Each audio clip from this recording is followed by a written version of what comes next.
ఉమ్మడి చిత్తూరు జిల్లాలో విరగకాస్తున్న ఎండలపై నీళ్లు చల్లేలా పలు చోట్ల మోస్తారుపాటి వర్షాలు కురిసినట్లు అధికారులు పేర్కొంటున్నారు.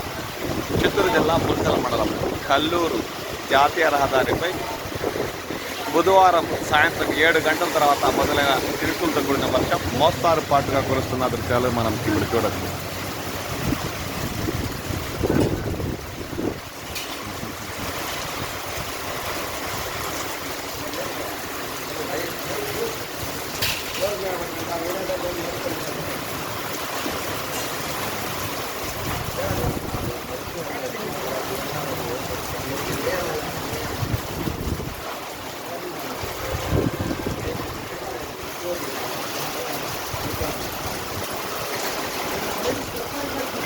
ఈ మధ్యకాలంలో విరగకాస్తున్న ఎండలపై ఇలాంటి వర్షాలు కురిస్తే రైతులకు ప్రజలకు ఈ ఉక్కపోత నుండే కాకుండా పశువులకు మేత మరియు ఇప్పటికే వేరుశనగ వేసిన రైతులకు కూడా ఈ వర్షం మేలు చేకూర్చే అవకాశం ఉందని వారు ఆశాభావం వ్యక్తం చేస్తున్నారు.